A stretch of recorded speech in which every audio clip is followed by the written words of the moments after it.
سرسبز اس گلزار کے یہ پھول ہیں عطار کے، سرسبز اس گلزار کے یہ پھول ہیں عطار کے، مردہ دلوں کو دے جلا ہادی ہے طلبگار کے، مردہ دلوں کو دے جلا ہادی ہے طلبگار کے، طلبگار کے، طلبگار کے۔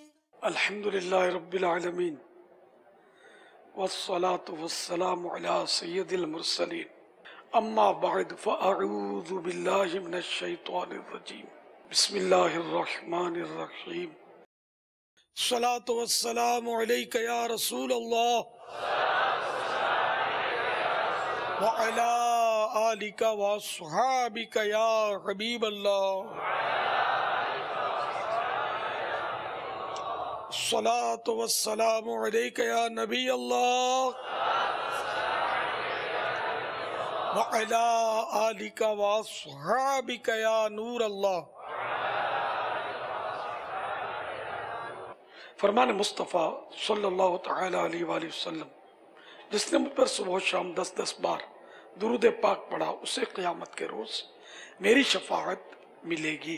صلو علی الحبیب صلی اللہ تعالی علیہ وسلم۔ سب سے پہلے تو آپ کیسے ہیں؟ کیسا نظر آ رہا ہوں؟ ماشاء اللہ عز و جل۔ بارک اللہ۔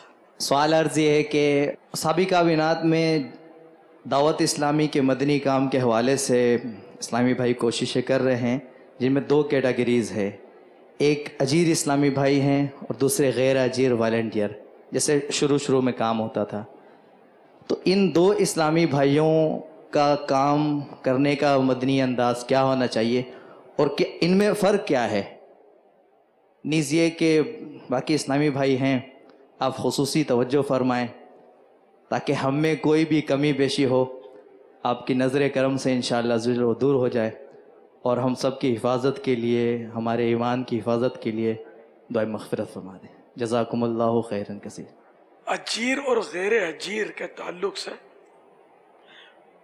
پہلے تو اس سوچ کے بارے میں عرض کروں گا کہ یہ سوچ بنی کائے کو کہ یہ اجیر ہے اور یہ غیر اجیر ہے، حالانکہ بہت پہلے بھی میں نے اس پر کلام کیا ہے، لیکن یہ بھی ایک مرض ہے ایک، یعنی امام کو بھی بولیں گے نا، امام اجرت پہ پڑھاتا ہے نمازیں، اب اس کو اچھا لگے گا یا برا لگے گا؟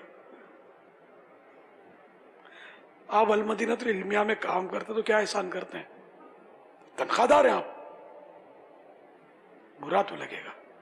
مدرس کو بھی بولیں گے، مفتی صاحب کو بولیں گے، درس برا تو لگنا ہے۔ یہ بالکل آپ فرق ختم کر دیں اجیر اور غیر اجیر کے، ہم سب اجیر ہیں،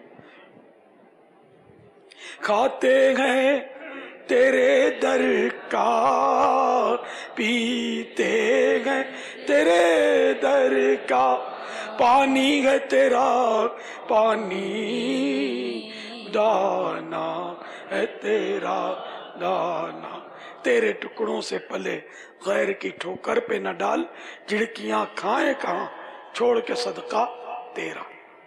تو سب کو دعوت اسلامی کے جو بھی مدنی پھول دیے گئے، اصول ملے ہیں، ان کے مطابق 12 مدنی کام کرنے سب کو، اور آئندہ بالکل کان پکڑے کہ کبھی بھی کسی کو یہ نہیں کہنا کہ یہ اجیر ہے۔ واقعی بولتا ہوں وہ دل دکھے گا اس کا، مدانیہ اور سننے والوں کو بھی ایک عجیب سا لگے، حالانکہ نہیں ہے، یہ کتنے آج میں کتنے اجیر ہیں؟ طالب علم بیٹھے ہوئے ہیں، تنخواہ دار ہیں آپ لوگ جو دور حدیث کر رہے ہیں، کوئی بات ہوئی یار؟ تو اگر 2-4 اجیر ہوں، اس میں تو نہیں ہوتا دورت الحدیث میں تو آدھا بندہ بھی اجیر نہیں ہوتا۔ ایک بات کرتا ہوں کہ اب ظاہر ہے کہ ان کو مدرسے کی طرف سے، جامعۃ المدینہ کی طرف سے کھانا ملتا ہے، پینا ملتا ہے، وہ ایک الگ ہے، تو اس کو تو عرف تام ہے، اس پر ہر جگہ ملتا ہے، تو یہ اجرت بھی اس کو نہیں کہیں گے، اور یہ اگر سہولتیں نہیں دیں گے تو یہ بیچارے پڑھیں گے کیسے؟ کیونکہ اس پر پذیرا ہی نہیں ہے گھر والوں کی.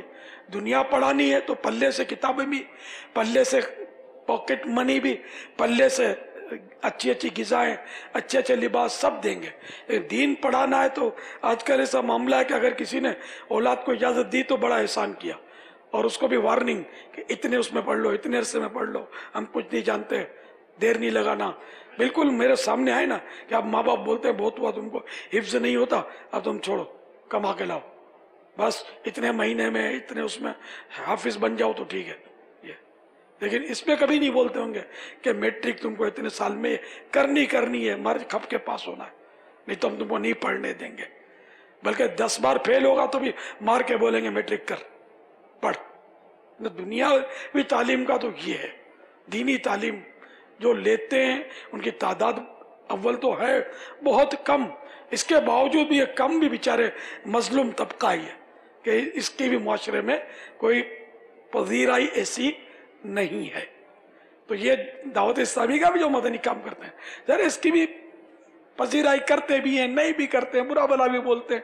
پھر اس پر ہم یہ تفریق کریں گے تو یعنی یہ ایک طرح کے غیر محسوس طریقے پر 2 گروپ ہو گئی ہے، اور یہ بری بات ہے. سب ہمارے بھائی ہیں، مل جل کر، کسی کے لیے کوئی الگ طریقہ کار نہیں ہے، سب کے لیے ایک ہی طریقہ کار ہے. کل واحد، سب ایک ہے. صلو علی الحبیب صلی اللہ تعالی علیہ وسلم. امیر اہل سنت، یہ ہم جو وسیلہ مانگتے ہیں، یہ وسیلہ مانگنا کیسا ہے؟ وسیلہ بہت ساری چیزوں کا ہوتا ہے. نیک بندوں کا بھی وسیلہ دیا جاتا ہے، نیک اعمال کا بھی وسیلہ دیا جاتا ہے، دونوں کا وسیلہ دے سکتے. صلو علی الحبیب صلی اللہ تعالی علیہ وسلم. السلام علیکم ورحمۃ اللہ وبرکاتہ. وعلیکم السلام ورحمۃ اللہ وبرکاتہ. محمد بلاول اتاری دیاکوٹ. ہمیں سنجیدگی کیسے اختیار کریں، اس کے بارے میں مدنی پھول ارشاد فرمائیں. سنجیدگی کیسے اختیار کریں؟ بالکل کام کا ایم کر لیں کہ مجھے کرنا ہی کرنا ہے، بالکل یہ کر لیں. آپ بھی کر لیں، پہلے کوئی گھڑی گھنٹہ فکس تو نہیں ہے. ابھی طے کر لیں گے بس اب میں ہوں فیضان سنت کا درس ہے، اب میں ہوں مدنی دورہ ہے، اب میں ہوں مدنی قافلہ ہے، بس سنجیدہ ہو جائے میں نے کرنا ہے. مزید نیتیں کرتے ہیں لیکن شیطان بہت سستی دلا دیتا ہے، لیکن پھر بھی کام نہیں بن پاتا بہت کوشش کرنے کے باوجود. کچھ ایسے مدنی پھول ارشاد فرما دے کہ جو نیت کی اس پہ استقامت اللہ تعالیٰ ہمیں عطا فرمائے. کھانا کھانے پر استقامت ہے، اسی پر غور کر لیں. جب کھانا کھانے پر استقامت ہے تو ثواب کمانے پر استقامت کیوں نہیں؟ انشاءاللہ جس طرح کھانے میں سنجیدہ ہے، نیکیاں کمانے میں بھی سنجیدہ ہو جائے. انشاءاللہ. مغفرت کی دعا فرما دیجیے. یغفر اللہ لنا ولکم. صلو علی الحبیب صلی اللہ تعالی علیہ وسلم. میں عمان میں رہتا ہوں، ٹھیک ہے. وہاں پہ غیر مسلم کے ہوٹل ہیں، کیا ہم وہاں سے چائے اور کھانا استعمال کر سکتے ہیں؟ چائے اور کھانا اور ہر وہ آئٹم استعمال کر سکتے ہیں جس میں گوشت نہ ہو.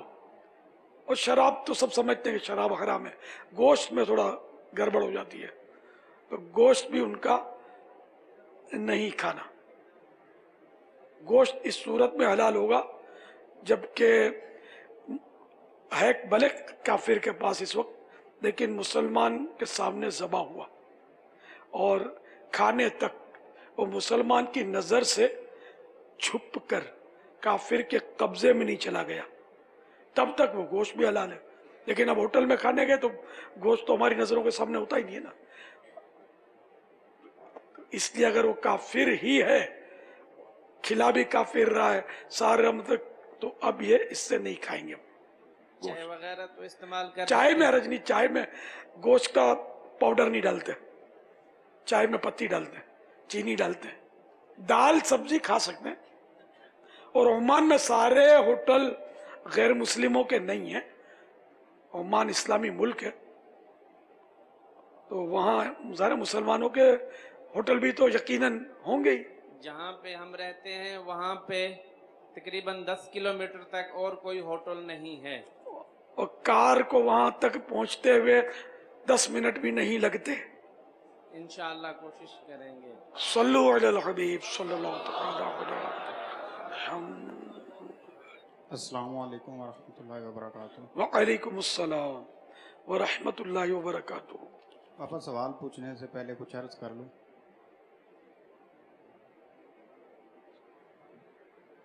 پاپا میں ایک کالج میں پڑھاتا تھا، تو مطلب یہ میری اپنی طبیعت میں پہلے بات تھی کہ میں مطلب چیلنج کیا کرتا کہ جس اسٹوڈنٹ کو کسی ٹیچر کی سمجھ نہیں آتی اسے لے آؤ، تو اگر میری بھی سمجھ نہ آئے تو میں ٹیچنگ ہی چھوڑ دوں گا. تو میری عمر کے ہمارے ایک دوست کی ڈیتھ ہوئی، تو اس کے جنازے میں ہم گئے، تو وہاں پہ جنازہ گاہ پہ ایک لائن لکھی ہوئی تھی کہ قبرستان ایسے لوگوں سے بھرے پڑے ہیں جن کا خیال تھا کہ ہمارے بغیر دنیا چل نہیں سکتی. تو وہ پڑھنے کے بعد طبیعت میں وہ بات ختم ہو گئی. تو ابھی میں دوبارہ پاکستان میں جو تقریباً سب سے بڑا ٹیسٹ ہے وہ CSS کا ہوتا ہے، سول سروس کا ایگزام ہوتا ہے، تو اس کی تیاری کر رہا تھا. تو میں نے آپ کا ایک کال پڑھا ہے کہ علم کی معراج یہ ہے کہ اللہ جسے دین کی سمجھ بوجھ عطا کر دے. سوشل میڈیا پہ علم کی معراج یہ ہے کہ اللہ دین کی سمجھ بوجھ عطا کر دے. تو حدیث پاک میں تفقہ فی الدین، دین کی سمجھ کے تو فضائل ہیں. میرے کو یہ سب کو بولنا یاد نہیں ہے. اللہ بہتر جانے، ہو سکتا ہے کبھی نکل گیا وہ مجھ سے. لیکن باپا میں نے اس کے بعد پھر ارادہ کر لیا ہے کہ میں انشاءاللہ درس نظامی کروں گا. انشاءاللہ اس میں بھی دین کی سمجھ کی دعا جاری رکھنی پڑے گی.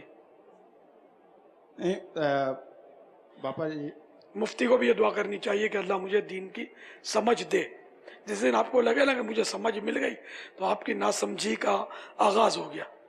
نہیں باپا یہ نہیں ہے، یہ سمجھ کے نہیں کہ مجھے دین کی سمجھ بول، مطلب شریعت تو سیکھنی چاہیے نا. یہ منع نہیں کر رہا، سبھی کو سیکھنی چاہیے. میں ایک بات بول رہا ہوں کہ جس دن ہم نے سمجھا نا کہ ہم سمجھدار ہو گئے تو ہم سمجھے اب طے ہوا کہ ہم نہ سمجھ ہو گئے. تو جب بھی کوئی سمجھدار ہوگا اپنے آپ کو سمجھدار نہیں بولے گا. نیک آدمی کبھی اپنے آپ کو نیک نہیں بولے گا. پاپا غلطیوں کی اصلاح کے لیے آپ کی بارگاہ میں حاضر ہوتے ہیں نا.